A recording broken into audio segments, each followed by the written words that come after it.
Da folkens er jeg tilbake i Gutelia og Norges minste nasjonalpark.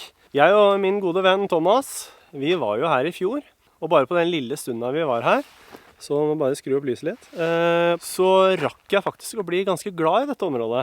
Og tenkte da når vi dro at det ikke skulle være så lenge til vi kom til å returnere. Og så har jeg vært en tur ned på brygga for å finne ut av hvor jeg skulle sjøsette meg, for i denne anledning har jeg nemlig med meg en Packraft. I stedet for å gå rundt denne gangen, så tenkte jeg at jeg rett og slett skulle padle rett over. Det er ca. 1 kilometer. Få med sekk, og få med alt det der stæsjet som man har med på tur. Og så kan eventyret begynne. Det er litt skiftende vær, så akkurat det er noe jeg er litt spent på faktisk. Plutselig så bare hølger det ned. Men det skaper jo litt dynamikk og litt spenning.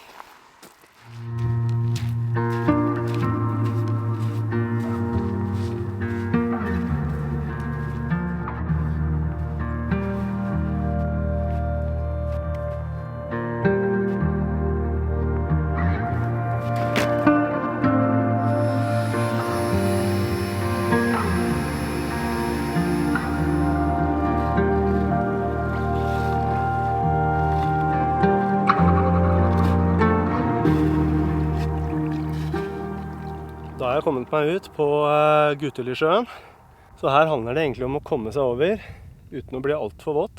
For det er meldt veldig skiftende, faktisk fare for torden også.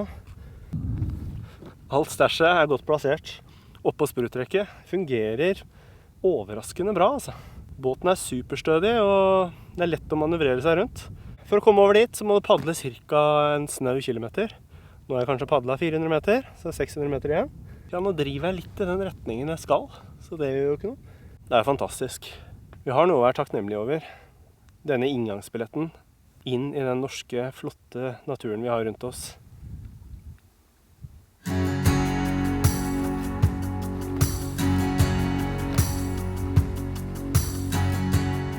Da tror jeg faktisk det lønner seg å være her rask. Jeg kjenner det på gikta at det snart kommer til å buldre oss.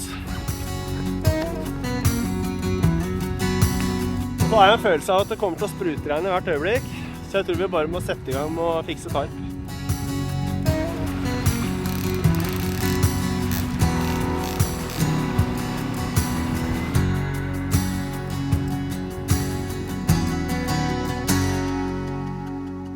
Ok, da ble det endring i planene faktisk. Fordi helt på den siden der, altså sør på den her lille halvøya som jeg nå befinner meg på, der blåser det ekstremt mye. Og så fant jeg egentlig en ganske fin plass her, hvor teltet da kan stå innimellom de trærne der. Da må jeg rett og slett ta ned tarpen igjen og begynne på nytt. Sånn er det. Det begynner faktisk bare å blåse mer og mer akkurat her ute. I tillegg så ser jeg jo det at jeg hadde plassert meg på mer eller mindre en maurtue. Så det her var ikke annet enn en veldig fornuftig avgjørelse. Friluftsvettregler. Det er ingen skam å skifte camp. Nei, men jeg tror dette her ble veldig, veldig bra. Kjempefan av det teltet her. Dette her er Varde 1 fra Nortent. Jeg skal nå plugge hvert hjørne, og så skal jeg nok feste samtlige barduner, bare for å forsikre meg om at det er helt stødig, selv om jeg er ikke veldig bekymret. Dette her er nok et av de sterkeste teltene jeg har brukt. Norsk sommervær. Det hagler, isklumper. Tarpen er nesten på plass. Det mangler bare den her teltpluggen her. Så er vi good. Og så blir det å kaste ut en dupp. Kanskje det biter på litt der etter hvert. Så kanskje kveldsmaten blir redda i dag også. Vi får se. Da ble det fint vær igjen. Så ser jeg jo at det har forflyttet seg lenger bort der. Og så kommer det noe bak meg også. Så dette her kommer i intervaller. Kjører en ganske skrå tarpløsning. Det vet vi fungerer. Og så kan jeg da drive foran her med mat og det hele. Så kan jeg åpne den siden der som jeg åpnet nå, eller jeg kan åpne den andre siden der. Og så begynner jeg å kokkelere med litt kaffe og litt mat, fordi det trenger jeg sårt nå. Nå begynner det å bli voldsomt mange timer siden jeg spiste sist. Da har jeg funnet stolen min og sitter og slapper av. På den turen her så har jeg faktisk med meg mat fra Firepot. Og i dag så skal jeg prøve langtidskokt kjøttgryte. Deilig når det bare er 1,5 meter ned for å hente vann. Hvis du sliter med å få opp de flappene på posene, så ta med deg en sånn en, hvor det er en liten kniv på enden av den gaffelen. Så kan du bare åpne det på den måten. Veldig greit. Er det røre da? Røre. Lukter jo fantastisk. Da tar vi igjen. Så ser vi på klokka. Ok, 6:50. 6:05 da. Så er det middag. Det blir spennende.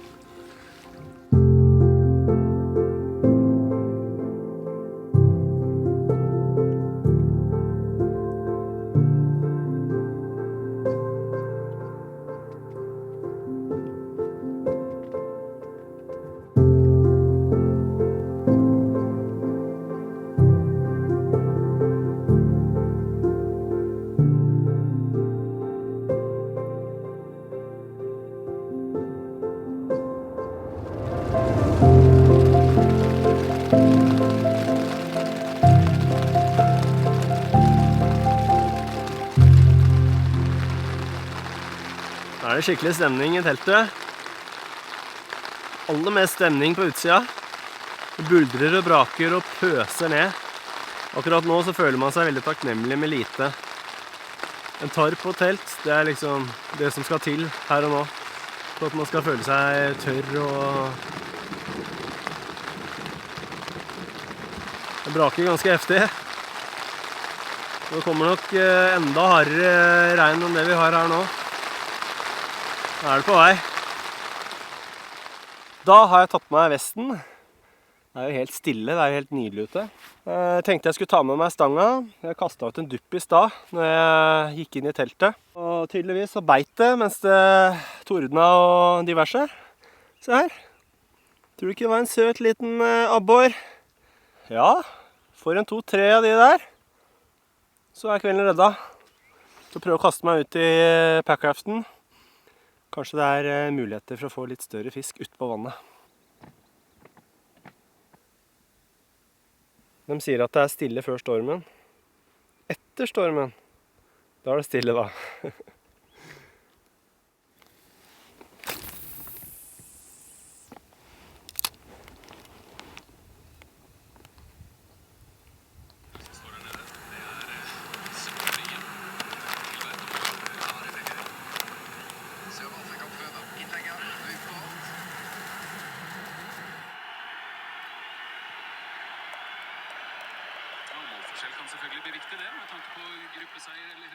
Fotball-VM er i gang, og det er tross alt dekning her.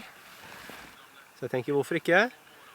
Tar meg en litt sein kaffe, fordi jeg har faktisk ikke tatt noen kaffe etter at jeg kom hit i dag. Det var helt magisk. Vi skriver jo mid-juni i kalenderen. Jeg tenker at det er ikke noe hastverk å gå og legge seg enda. Så nå skal jeg bare sitte oppe litt, se litt på fotball, drikke litt kaffe, spise litt seimen. Og så kryper jeg ned i posen først når det har begynt å bli mørkt. Det er sånn jeg ønsker å nyte akkurat den turen her. Du hører det, at det er ikke den der knasende lyden når du brekker kvistene. Det har jo ligget på bakken, ikke sant?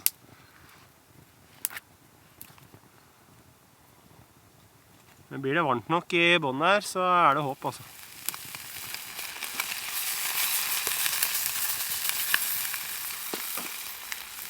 Litt kveldssnacks er på sin plass. Det er ikke bare ben, det er fisk også. Wow. Nydelig. Det som er med abboren, det blir litt bein av det. Spesielt når det er så lite, så er det nesten ikke noe vits i å fjerne det. Bare putte det i munnen og spytte ut.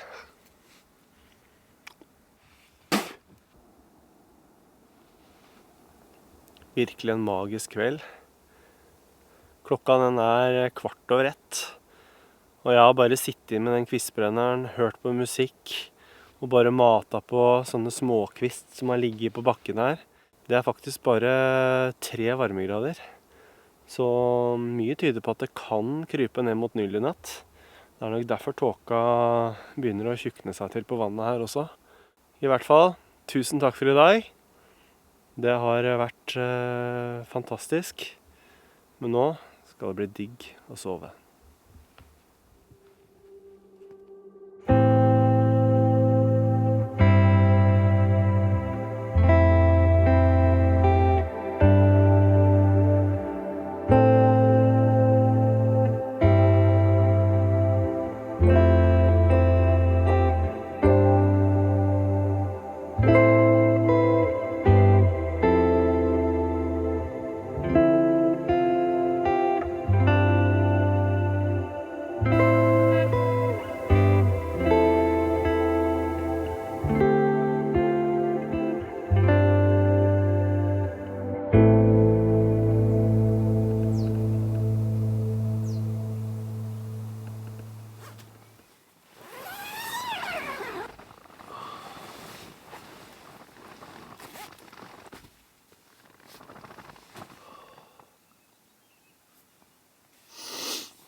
Det er helt stille på vannet. Vakkert.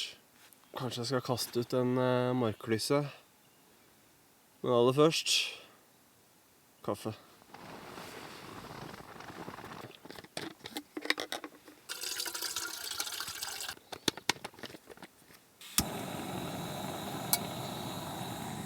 Temperaturen har nok vært nede i 0 i natt.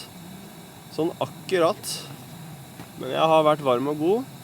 Jeg ligger i en 0-pose, og den der fleecejakka, den har jeg tatt på meg nå. Forutenom den så sover jeg egentlig kun i netting, termonetting fra Brynje. Den er skikkelig god og skikkelig varm. Det er helt klart førstevalget på natta fremover nå. Ikke bare på natta, men på dagtid også. Skal du bevege deg og du blir svett for eksempel, så vil en sånn netting transportere fukten bort fra huden din. Du slipper å bli kald.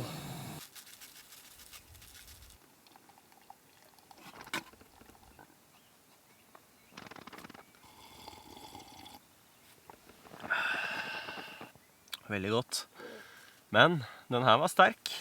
Den her var litt i sterkeste laget, vil jeg tro. Her var det 2 kopper igjen. Men greit nok. Nei, planen nå, det blir egentlig å bare slappe av i denne posen til denne kaffen er konsumert. Utover det så tenker jeg på at jeg kanskje skal ta meg en packraft-tur, en formiddagstur, ut på sjøen her. Så spørsmålet er jo da om jeg skal pakke ned og reise hjem før det verste været kommer. Tar jeg en natt til, så må jeg nemlig ganske tidlig på den. Enn så lenge er det ikke noe stress. Akkurat nå skal vi bare nyte tilværelsen. Skål. Det er fortsatt litt liv igjen i den marken som jeg kastet ut i går kveld. Men greit å få bytta det ut til noe litt mer appetittlig. I den grad dette er appetittlig. Der har vi den. En fin klyse.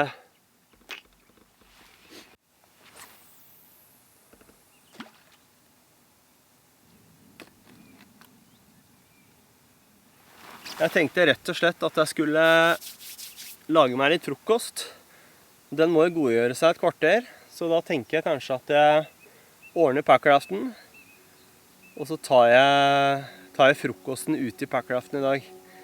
Det fortjener dette vakre formiddagsværet i Gutelia.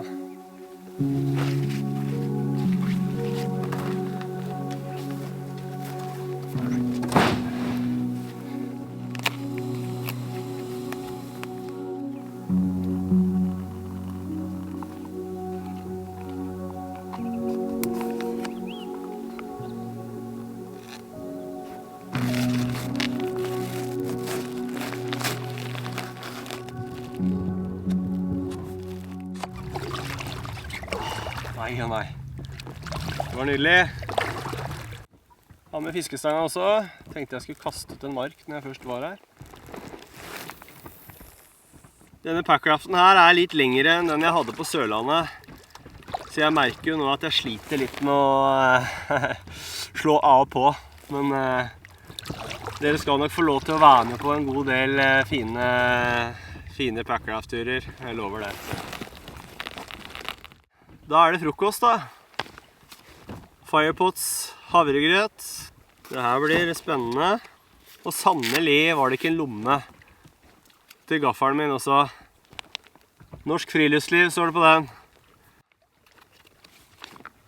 Deilig. Ser ganske godt ut det her, altså. Nå skal det sies at jeg ikke spesielt kresen når det kommer til havregrøt, men denne smakte veldig godt. Uansett om jeg bare lager havregrøt på vann, og noen få rosiner, eller bare topper det med bitte litt honning, så jeg superfornøyd. Frokost i packraft på Gutulisjøen. Det ikke hverdags.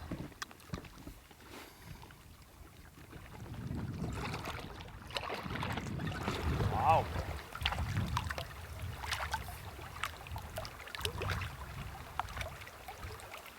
Da! Herlig!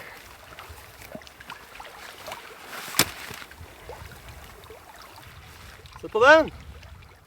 Den begynner å ligne bra oppårstørrelse. Fin fisk. Gutulia leverer.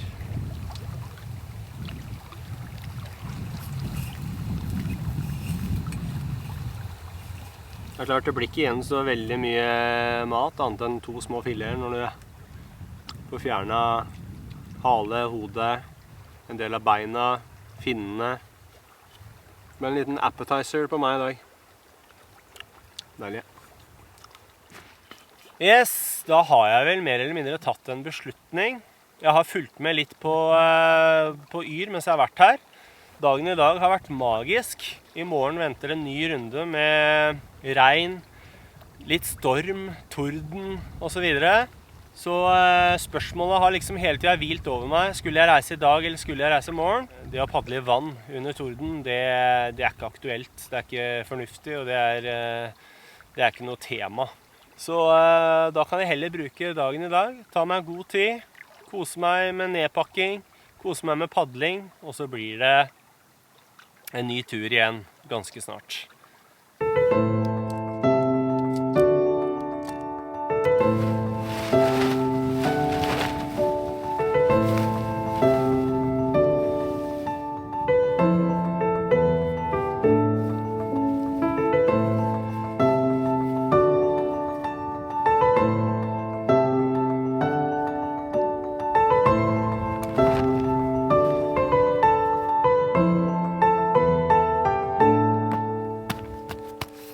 Yes, da packraften pakka, og turen bærer straks ut på Gutulisjøen igjen.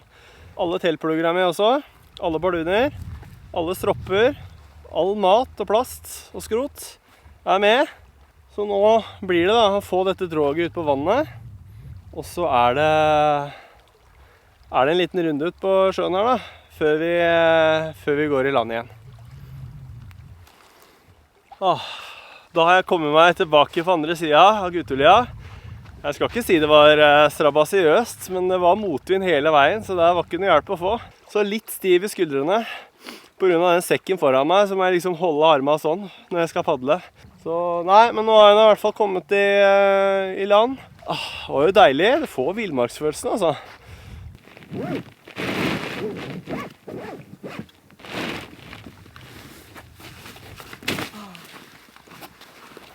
Beste stroppa jeg har hatt. Helt fantastiske.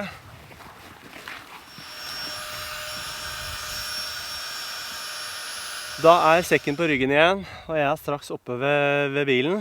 Resten av det driver jeg og bærer her, pluss kamera da, på strak arm. Det ikke bare. Tusen takk for følget. Gi meg gjerne en tommel opp da, eller abonner på kanalen hvis du vil se mer av Natur i fokus. Enn så lenge, ses neste gang.